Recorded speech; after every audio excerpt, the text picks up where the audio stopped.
it was always the case that we would be there in the middle of the night.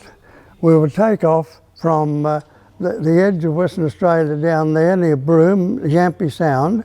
Yampi Sound was particularly set aside because the earlier planes from Darwin were attacked by the night fighters from Timor, and to avoid that kind of activity, well, we would go down to Yampi Sound and take off about 1:30 in the afternoon.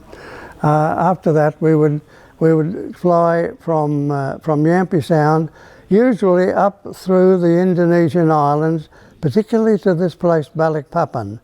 Balikpapan was the place where very pure oil reserves were, and the Japanese would use thousands of drums of this oil, so that it was a major target for us to be able to put out of use as best we could.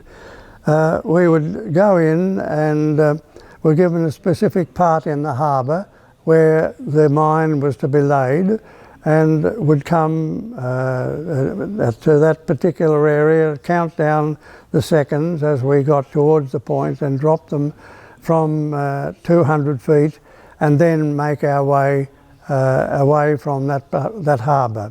Usually there were 3 planes on each of these mining ventures whenever they took place. So in the Catalina time of the war, there were 2 main areas. There were the early times when we would try to do high-level bombing of the places that the Japanese had already captured, like Rabaul and the areas up in over here in this area of Bougainville and so on. And this was not particularly successful.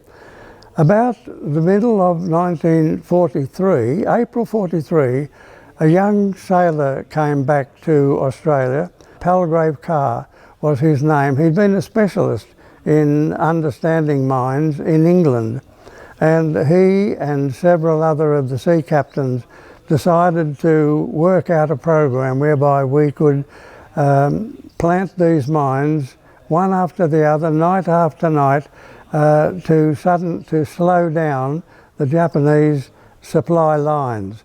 That would curtail their ability to conduct the war. So from middle of 43 onwards, we had this particular task.